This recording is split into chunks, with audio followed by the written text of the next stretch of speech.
पानी रे पड़िला 100 कोटी टंका 100 कोटी टंका को श्राद्ध करदेले ओडिशा सरकार। आयोजन हेउछि चकाचक कनक्लेव, मात्र देखिला बेलकु फल शून। आमे कहूछु उत्कर्ष ओडिशा कनक्लेवर कथा।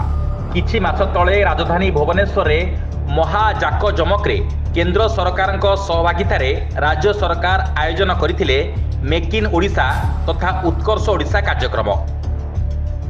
से समय पूरा जाकजमक उठुला पड़ुला राजधानी।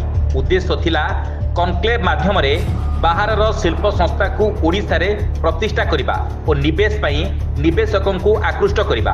और सेहिथि पई पाखापाखि 100 कोटी रु ऊर्ध्व टंका खर्च करी राज्य सरकार आयोजन करथिले एही बोली एक विशाल कनक्लेव। बहु नामी दामी शिल्पपति भी सेतबेले आसीथिले। कनक्लेव रे भल खियापिया सांग को मस्त रंगारंग कार्यक्रम आसर भी जमीथिला। प्रधानमंत्री नरेंद्र मोदी खुद भुवनेश्वर आसी कनक्लेव रे ओडिशावासी को विराट सुनेली स्वप्न मध्य देखै दे गले। कहिले ओडिशा को शिल्पर हब रे परिणत करा जिवो एवं ओडिशार युवक चाकरी पई आउ बाहर को जिबे नाही। किंतु कनक्लेव रो एते दिन परे सामना को आसुची सत। अधिकांश निवेशक ओडिशा रे पुंजी निवेश पई राजी हेउनथिला बेले निवेश पई चुक्ति करिथिबा शिल्पपति भी चुक्ति रु ओहरी जाउथिबा चित्र सामना को आसिलानी।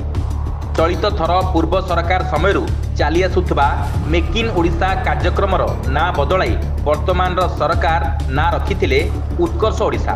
सभी भाबिथिले ना बदलीगला माने एथर काम मध्य त्वरान्वित हेबो।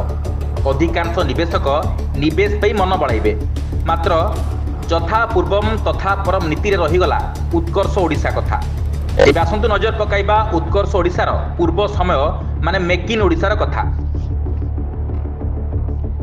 शिल्पायन को त्वरान्वित करने लक्ष्य नहीं 2016 रु राज्य सरकार मेक इन ओडिशा कनक्लेव आयोजन करि आसुछंती।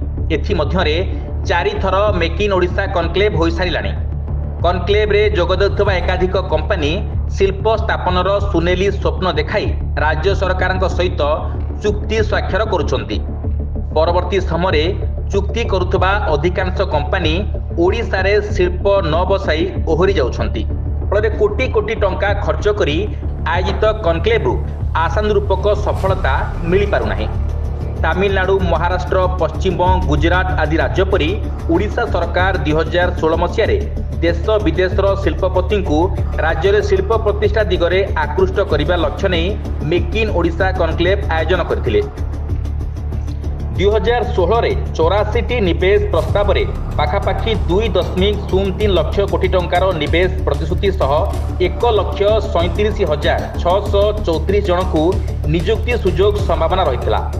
2018 रे 202टी निवेश प्रस्ताव रे पाखापाखि 4.23 लाख कोटी टंकार निवेश संभावना सृष्टि होइथिला। 2022 रे पाखापाखि 741टी निवेश प्रस्ताव माध्यम रे 10.48 लाख कोटी टंकार निवेश प्रतिश्रुति मिलिथिला। सेपरि 2025 जनवरी 28 और 29 रे आयोजित होइतिबा Utkarsh Odisha make in Odisha conclave रे सर्वाधिक 15 लाख कोटी टंकार पुंजी निवेश करने सकाशे 145टी कंपनी सहित बुझामणा स्वाक्षरित होइछि। तेज अतीत अर्थात 2016, 2018, 2022 तीनोटी शासन रे मोट 1027टी निवेश प्रस्ताव मध्यरु वर्तमान सुधा 220टी प्रस्ताव कार्यक्षम होइथिबा बेले 807टी निवेश प्रस्ताव शीतल भंडार भितर पड़िछि। 2016 रे चुक्ति होइथिबा 84टी निवेश प्रस्ताव मध्यरु मात्र 36टी प्रकल्प कार्यक्षम होइथिबा शिल्प विभाग तथ्य जना पड़िछि। सेही भली 2018 रे 202टी निवेश प्रस्ताव प्राय 36% अर्थात 73टी प्रस्ताव शिल्प स्थापन होइछि।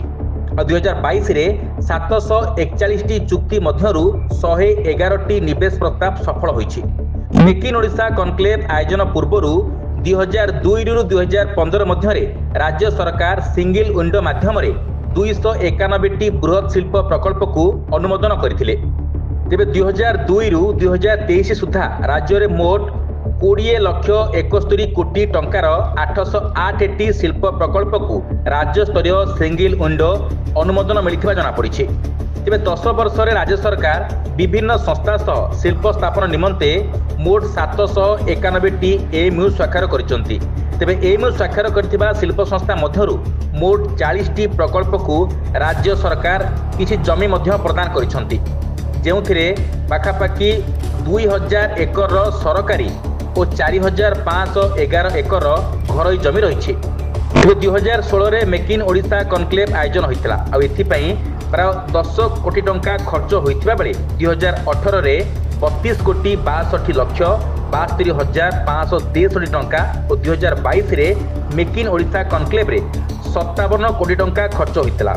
କିନ୍ତୁ 2025ରେ ହୋଇଥିବା ଉତ୍କର୍ଷ ଓଡ଼ିଶା କାର୍ଯ୍ୟକ୍ରମରେ ଏହା ସବୁଠାରୁ ଟପି ଯାଇ 100 କୋଟି ଟଙ୍କା ପର୍ଯ୍ୟନ୍ତ ଖର୍ଚ୍ଚ କରାଯାଇଛି। ଶିଳ୍ପ ସଂସ୍ଥା ଖୋଲି ନିବେଶ କରିବାର ପ୍ରତିଶ୍ରୁତି ପରେ ଅନେକ ବିଭିନ୍ନ କାରଣରୁ ଓହରି ଯାଉଥିବା ମଧ୍ୟ ଦେଖିବାକୁ ମିଳୁଛି। ତେବେ କାହା ସ୍ୱାର୍ଥରେ ବିଗତ ସରକାର ଠାରୁ ବର୍ତ୍ତମାନର ସରକାର ଜନସାଧାରଣଙ୍କର ଟିକସ ପଇସାକୁ ଏଭଳି ଫଳହୀନ କନକ୍ଲେଭ୍ ନାଁରେ ଶ୍ରାଦ୍ଧ କରୁଛନ୍ତି ବୋଲି ଲୋକେ ଏବେ ପ୍ରଶ୍ନ ପଚାରିବା ଆରମ୍ଭ କଲେଣି। Bureau report, news alert 24x7।